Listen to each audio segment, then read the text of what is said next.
திருச்சிற்றம்பலம். தில்லையம்பலம். தென்னாடுடைய சிவனையை போற்றி, எந்நாட்டவர்க்கும் இறைவா போற்றி, அருள் தரும் தேவகிரி அம்மை உடனமர் பிரசன நஞ்சுண்டேஸ்வர சுவாமி திருவடிகள் போற்றி, 63 நாயன்மார்கள் திருவடிகள் போற்றி, நால்வர் பெருமக்கள் திருவடிகள் போற்றி, நம்ம நானாசிரியர் பெருமக்கள் திருவடிகள் போற்றி போற்றி. சிவா திருச்சிற்றம்பலம். திருமந்தரம் உணர்த்திய சிவ நெய் என்ற தலைப்பில் 108 நாட்கள் தொடர் சொற்பொழிவாக இன்று 18வது நாளாக அன்பர்களை சந்திப்பதில் மகிழ்ச்சியாக இருக்கிறது. சிவா சிவா திருச்சிற்றம்பலம். சிவனோடு ஒக்கும் தெய்வம் இங்கு தேடினும் இல்லை, அவனோடு ஒப்பார் இங்கு யாரும் இல்லை. பூவனம் கடந்தன்று பொன்னொழி மின்னும் தவணச் சடைமுடி தாமரையானே. சிவனோடு ஒக்கு தெய்வம் இங்கு எதுவுமே இல்லை, சிவனோடு ஒக்கும் தெய்வம் இங்கு தேடினும் இல்லை. இந்த உலகத்துல எங்க தேடினாலும் சிவபெருமான் மாதிரி ஒரு அற்புதமான தெய்வம், தாய் உள்ளம் கொண்ட கருணை தெய்வம் யாருமே இல்லை. நீ அவன் தாயை விட சிறந்த கருணை உள்ளம் உடையவர் நம்ம சுவாமி. பெத்த தாய் கூட போய் உடைச்சிட்டு வரணும், வருமானம் கொண்டு வரணும், இருந்தாலும் சோறு போடுவா கொஞ்சம் தான் குழந்தைய வளர்த்தி விட்டோம்னு. ஆனால் சுவாமி நீ வணங்கினாலும் நீ வணங்காவிட்டாலும், அவரை நினைத்தாலும் நினைக்காவிட்டாலும், எந்த சூழ்நிலையிலையும் அவர் உனக்கு திருவருள் கருணையை தரார். நீ எப்படிப்பட்ட சூழ்நிலையில் உலகத்தில் வாழ்ந்துக்கிட்டு இருந்தாலும் இந்த உலகத்தில் அங்கே சுவாமி திருவருள் உனக்கு கொடுக்குறார். திருவருள் இருந்தால் தான் நீ இயங்கவே முடியும். இந்த உலகத்தில் திருவருள் இல்லாமல் இயங்க முடியாது. அவனுடைய திருவருள் கருணையில் தான் இந்த உலகமே இயங்கிக்கிட்டு இருக்குது. எல்லா உயிர்களும் பிறக்கின்றது, அப்புறம் வினையின் பயனாக ஒவ்வொன்றும் இறைக்கின்றது. அதிலிருந்து இறைவன் திருவருளை பெறவர்களும் ஒன்று. இதில் இது எல்லார்கிட்டையும் திருவருள் இருக்குது. அந்த திருவருளை நம்ம உணர வேண்டும். சுவாமி கருணை தான் இந்த உலகத்தை அந்த உணர்வு தான் நாம் இறைவனை வழிபாடு செய்கிறோம். இறைவனுக்கு நன்றி சொல்வதும், அவனுடைய பெருமைகளை உணர்ந்து அவன் திருவருளை நினைத்து கொண்டு இருக்கும்போது இந்த ஆன்மா அறிவு பெறணும். இந்த உலகம் என்பது சிவபெருமான் திருவருள் கருணையால் இயங்குகிறது. சிவனோடு ஒப்பார் இங்கு யாரும் இல்லை, அவருக்கு எந்த கடவுளும் இல்லை. அப்படிப்பட்ட சிவபெருமான் அவருடைய ஆற்றல் தான் உலகத்தில் இருக்கிற அத்தனை தெய்வங்களும் வழிபாட்டு முறையில் இருக்கிறாங்க. அவர் ஒருத்தர் தான், சாமி தான் இருக்கிறாரு. அவர் ஆதி. இந்த உலகத்தையெல்லாம் படைச்சவர். இந்த உலகம் அண்ட சராச்சரங்கள், பிரபஞ்சங்கள், காற்று, மனிதன், உடம்பு, கண்ணு, மூக்கு, காது, இதெல்லாம் சாதாரண விஷயமா? பல்வேறு விதமான விஷயங்கள் இருக்கிறது. சிவனோடு ஒக்கும் தெய்வம் இங்கு தேடினும் இல்லை, அவனோடு ஒப்பார் இங்கு யாரும் இல்லை. பூனம் கடந்தன்று பொன்னொழி மின்னும் தவணை சடைமுடி தாமரையானே. சுவாமி பொன்னிறத்துல இருக்கிறார். அண்ட பிரபஞ்சத்துல சாமி பொன்னிறமா இருக்கிறாராமா. ஐயா திருமந்திரத்துல ஐயா சொல்றாரு, சுவாமி பொன்னிறமா இருக்கிறாரு. பூனம் கடந்தன்று பொன்னொழி மின்னும், சுவாமி பொன்னொழியா இருக்கிறாரு. தவணை சடைமுடி தாமரை. சுவாமி சகஸ்திர தாளத்துல 1000 தாமரையில சுவாமி இருக்கிறாரு. அங்க இருந்துட்டு சாமி இந்த உலக திருவருளுக்கு நம்ம திருவருள் வழங்குறாரு. அப்படிப்பட்ட தெய்வத்தை நம்ம வணங்கிட்டு வரோம். எவ்வளவு பெருமையான விஷயம்! நம்ம சாமி எவ்வளவு பெருமைக்குரியவர்! அப்படிப்பட்ட தெய்வத்தை வழிபாடு செய்திருக்கிறோம். தினசரி கோயிலுக்கு வர வேண்டும். அதே மாதிரி தினசரி திருமுறைகளை பாடி வர வேண்டும். 63 நாயன்மார்களை வணங்கி வர வேண்டும். தினசரி நமது எடப்பாடி நஞ்சுண்டேஸ்வரர் திருக்கோயிலில் 7 மணிக்கு திருத்தொண்டர் தொகை புராணம் பாடுறாங்க. அதே மாதிரி 7:30 மணிக்கு சிவபுராணம் பாடுறாங்க. அடியார் பெருமக்கள் குரு பூஜைகள் அந்த காலகட்டங்களில் சிறப்பாக நடக்கிறது. இது மாதிரி எல்லா நிகழ்வுகளிலும் கலந்து கொள்ள வேண்டும். இது மாதிரி வழிபாட்டு நிகழ்வில் கலந்து கொள்வது ஆன்மாவுக்கு ஒரு பயிற்சியாகும். எப்போதும் சிவசிந்தனையாகவே நாம் இருப்போம். அடியார்களிடத்திலும் குரு, நமக்கு கிடைத்த குரு அவரிடத்திலும் நாம் மிக ஒழுக்கு நெறியாக இருக்க வேண்டும். சுவாமி இந்த 2 விஷயத்தை மிகவும் நுண்ணிப்பாக கண்காணிக்கிறார். ஒரு 100% சுவாமி கிட்ட போய் அடையணும்னா ஒரு 40 அடியார் இடத்துல ஒழுக்கு நெறியும், அதே மாதிரி குருநாதர்கிட்ட நாம் இருக்கிற ஒழுக்கு நெறியும் தான். அதிலே 40 80 மார்க் அங்கே இருக்குது. 40 80 மீதி 20 மார்க் ஆலயத்தில் தொண்டு செய்வதும் திருமுறை பாடுவதும் அங்கே இருக்கிற ஒழுக்குமுறை.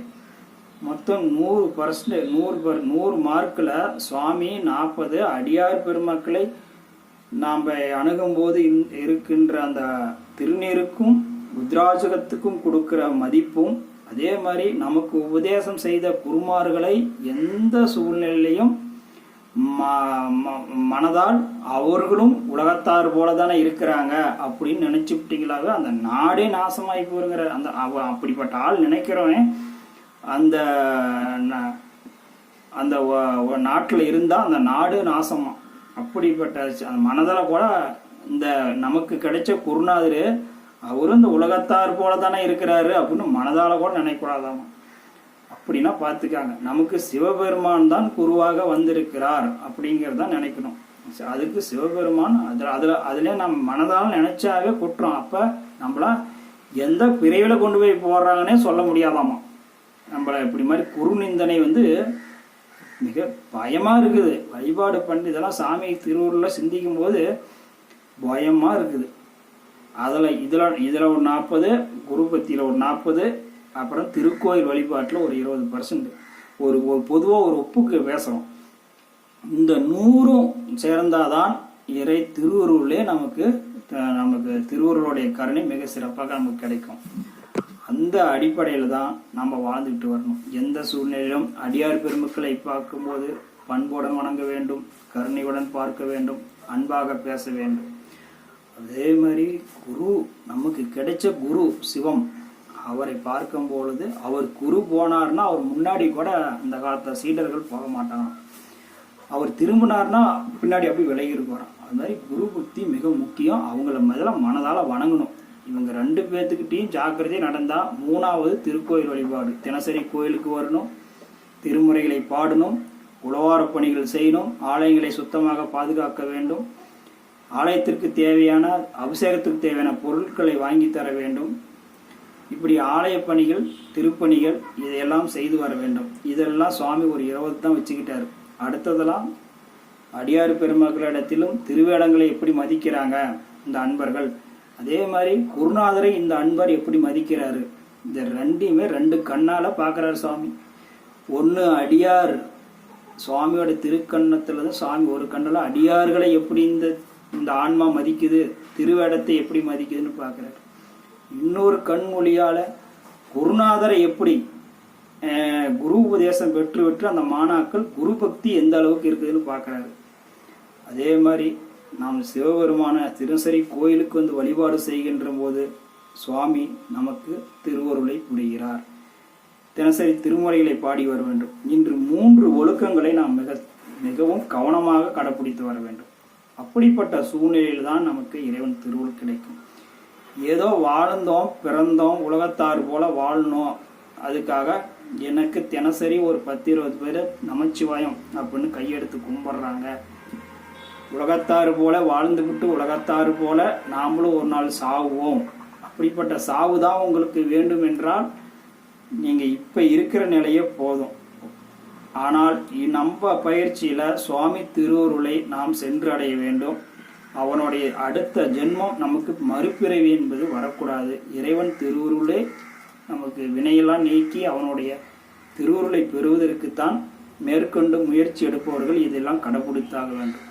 நான் எப்படி வேணா வாழ்ந்துக்கிறேன், எனக்கு சாமி இருக்கிறாரு, அவர் பார்த்துக்குவாருன்னு சொன்னா வாய்ப்பே இல்லை. சாமி எப்பயுமே இருப்பார். உனக்கு மட்டுமா இருக்கிறாரு? எல்லாத்துக்குமே இந்த உலகத்துல படைக்கப்பட்ட 10,000 ஜீவராசிகளுக்கும் சாமி இருக்கிறாரு. ஒரு சில பேர் சொல்றாங்க எல்லாம் நான் சாமி எனக்கு பார்த்துக்குவாரு, சுவாமி எனக்கு பார்த்துக்குவாருன்னா உண்மையாலுமே பார்த்துக்க மாட்டாரு. சுவாமி என்ன அடியாரத்துல சாமி இருக்கிறாரு, அங்கேயே நீ மரியாதை கொடுக்கல. அப்புறம் சுவாமி குருநாதர் உருவத்துல அவர் இருக்கிறாரு, அங்கேயும் நீ ஒழுக்க நெறி இல்லை. அப்புறம் சுவாமி திருக்கோயில் இருக்கிறாரு, தினசரி இவங்க 2 பேர்த்தையும் விட்டுட்டு நீ திருக்கோயில்ல போனா சாமி சுத்தமா ஒன்றும் பண்ண முடியாது. இவங்க இந்த ஒழுக்கு நெறியில் இருந்தாதான் திருக்கோயில் வழிபாடும் ஒழுக்கு நெறியில் இருக்கும். நம்ம ஒன்று திருக்கோயிலை சார்ந்து வழிபாடு செய்துகிட்டு இருந்தா இறைவனை அடையலாம் அப்படின்பது மிகவும் பயங்கரமான ஒரு இது இருக்குது. இவங்க 2 வழிபாட்டு முறைகளும் கணக்கா இருந்தாதான் திருக்கோயில் வழிபாடு ஒழுக்கத்துக்கு வரும். உடனே திருக்கோயில் வழிபாட்டை நாம் நம்பி நாம் இறைவருளை பெற முடியாது. அது சரிய நிலைக்கு உண்டான ஒரு பிறவிதான் நமக்கு கிடைக்கும். அதனால மிக மிக கவனமாக இருந்தால் தான் நம்ம இறையருளை பெறலாம். நம்ம உலகத்தார் போல வாழ்ந்துட்டு போகிறோம்னா நீங்கள் இப்போ தினசரி கோயிலுக்கு வருவது முறையே போதும். உங்கள் குடும்பம் உங்களுக்கு உதவி செய்யும், உங்கள் குடும்பம் உங்களை காப்பாற்றும், உங்கள் குடும்பம் கடைசியில் கொண்டு போய் புதைச்சிட்டு போயிடுவாங்க. அவ்வளோதான் விஷயம். குடும்பம் நம்மளை காப்பாற்றும் நினச்சா உங்களை நிச்சயமாக காப்பாற்றும். சிவம் நம்மை காப்பாற்றும், அவரு தான், அவரை விட ஒரு தெய்வம் வேற எதில்லை, அவரு தான் எனக்கு ஒரே உறவு அப்படின்னு நினச்சா சிவபெருமான் நிச்சயமாக உங்களை காப்பாற்றுவார்.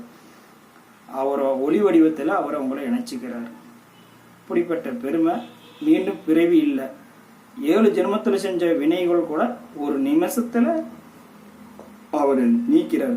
திருவுள்ளம் கொண்ட ஒரு சாமி, திருவருள் கருணை கொண்ட சாமி, தாய் உள்ளம் போல இருப்பார். இப்படிப்பட்ட சுவாமி நமக்கு கிடைச்சது பெரிய பாக்கியம். செந்நிறம் பொருந்திய சுவாமி, அவர் சாமி செந்நிறமா இருக்கிறார். அதனால திருமந்திரத்துல திருமூலர் நமக்கெல்லாம் ஒரு வழிகாட்டு ஒழுக்குமுறையில் தான் சொல்லிட்டு வராரு. அவர் பாடலெல்லாம் நம்ம ஒரு ஆன்மா வாழ்வில இறைநிலைக்கு போகணும் அப்படின்னு ஒரு பயிற்சி தான் நம்ம சொல்லிட்டு வர்றாரு. அதே மாதிரி எடப்பாடியில் தினசரி உச்சகால பூஜைக்கு வாங்க. சுவாமி மிக சிறப்பான முறையில் அபிஷேகம் நடக்குது. ஏன் அடிக்கடிக்கு அபிஷேகத்தை வந்து பாருங்கன்னா அப்போ தான் அந்த சிவலிங்க திருமூர்த்தம் நமக்கு மனதால் மடியும். அவர் மனசுக்குள்ளே வந்தால் தான் உனக்கு குருநாதரே வருவார். அவர் குருநாதர் வந்த பிறகு தான் உங்களுக்கு அடுத்த நிலையை நம்ம அடைவதற்கு வாய்ப்பு இருக்கும். அது மாதிரி தினசரி அவர் குருநாதரை நினைச்சு, இப்போதைக்கு நஞ்சுண்டேஸ்வரர் குருநாதராக நினைத்து அவரை வந்து மனதால் பூஜை செய்து வர வேண்டும். குருநாதர் கிடைக்காதவர்கள் நஞ்சுண்டேஸ்வரர் பெருமானே நமக்கு குருநாதராக நினைச்சு, சுவாமி எனக்கு குருநாதர் கிடைக்க வரை தாங்கள் திருவருள் புரிய வேண்டும் அப்படின்னா அவரை நம்ம வழிபாடு மனதால் செஞ்சுக்கிட்டு வர வேண்டும். நஞ்சுண்டேஸ்வரர் திருவடி போற்றி, நஞ்சுண்டேஸ்வரர் திருவடி போற்றி அப்படின்னு நினைச்சிட்டு வரும்போது அவரே நமக்கு குருநாதராக வருவார். நம்ம எடப்பாடியில் ஒரு 60-70,000 பேர் இருக்கிறாங்க. தினசரி எத்தனை பேர் கோயிலுக்கு வராங்க? ஒரு 200 பேர் வராங்க, இல்லைன்னா ஒரு 500 பேர் வராங்க. விசேஷ காலங்களில் ஒரு 1000-2000 பேர் வராங்க. 70,000 பேர்த்துல 2000 பேர் தான் கோயிலுக்கு வராங்க. மீதி 68,000 பேர் எங்கே போனாங்கன்னே தெரியல. ஏன்? அவங்களுக்கு திருவருள் இல்லைன்னு சொல்கிறீங்களா? அவங்களுக்கும் திருவருள் இருக்குது. அவங்ககிட்ட சுவாமி இருக்கிறாரு, நம்மக்கிட்டையும் சாமி இருக்கிறாரு. இதுக்கு இடையில ஆணவம் அப்படிங்கிற ஒரு திரை இருக்குது. அந்த திரையால தான் அவங்கள வந்து இறைவனை பார்க்க முடியல. இந்த பொன்னிறமுடைய நம்ம சாமியை வழிபாடு செய்ய முடியாம அவங்க இருக்கிறாங்க. அந்த திரையை நம்ம அடியார் பெருமக்கள், அந்த திரையை நம்ம ஆணவத்தை நீக்கணும். நீங்க கோயிலுக்கு வாங்க. அவங்க என்ன நினைக்கிறாங்கன்னா, அந்த உலகம் தான் நம்மளை காப்பாற்றும், நம்ம சேர்த்தி வைத்த சொத்து நம்மளை காப்பாற்றும் அப்படின்னு சொல்றாங்க. அதெல்லாம் உடல்ல நோயினா ஒரு லட்ச ரூபா செலவு பண்ணிட்டு வந்து இந்த உடம்பு நல்லா பண்ணி வச்சிருக்கலாம். மற்றபடி நம்ம ஆடம்பரமாக வாழ்ந்துக்கலாம், எல்லாம் சரி. அது வந்து இறப்பு நம்மளுடைய மண்ணுக்கு இந்த உடல் போகும்போது உதவாது. இந்த ஆன்மா இறைநிலையை அடைவதற்கு உதவாது. இந்த ஆன்மா மீண்டும் இந்த உலகத்திலேயே பேய் மாதிரி சுற்றிக்கிட்டு இருக்கும். அந்த பொருள் இந்த பொருள் ஆசை. யாராவது ஒரு உடலில் போய் பூந்துக்கிட்டு அப்படியே உருண்டுகிட்டு இருக்கும். இறைநிலையை மனம், இந்த ஆத்மா சோதியோட சோதியாக கலக்காது. அதனால தான் நாம் இறை திருவுருளை இப்பிருந்தே நாம் நினைத்து கொண்டு வந்தால் நாம் இறையருள் பெறும். அதனால 70,000 பேர் இருக்கிறாங்கன்னா சாமி ஆணவத்திரை இருக்குது. அந்த ஆணவத்திரையை நம்ம விலக்கி வரணும். நம்ம அடியார் மக்கள் இடத்துல சிவபெருமானுடைய பெருமைகளை எடுத்து சொல்ல வேண்டும். தினசரி கோயிலுக்கு வாங்கணும், அவங்கள வாய்ப்பு இருக்கும்போது வாங்க அப்படின்னு கூப்பிடணும். இது மாதிரி நாம் இருக்க வேண்டும் என்று கூறிக்கொண்டு நாம் மீண்டும் அடுத்த வகுப்புகளில் சந்திப்போம். மேலும் இறைவனை அடைவதற்கு ஒரு சிறு விஷயங்கள் எளிமையான விஷயங்களை கடைபிடிக்க வேண்டும். நாம் மெயினாக இதில் கடைசியாக என்னன்னா, அடியாரிடத்திலே அன்பாக அடியாரிடத்தில் பழகும்போது ஒழுக்கமாக இருக்க வேண்டும். ஒழுக்க பண்புகளை கடைபிடிக்க வேண்டும். அதே மாதிரி குருநாதரிடத்தில் பழகும்போது ஒழுக்க பண்புகளை கடைபிடிக்க வேண்டும். சிவாலயத்துக்கு செல்லும் போது அங்கு உழவாரப் பணிகள் மற்றும் சிவபெருமானுக்கு தேவையான பூஜை பொருட்களை வாங்கி கொடுத்து அவர்களுக்கும் 3 நெறிகள் நம்ம கரெக்டாக இருந்தாதான் நமக்கு திருவருள் பயன் கிடைக்கும் என்று கூறிக்கொண்டு மீண்டும் அடுத்த வகுப்பில் சந்திக்கலாம். சிவா திருச்சிற்றம்பலம்.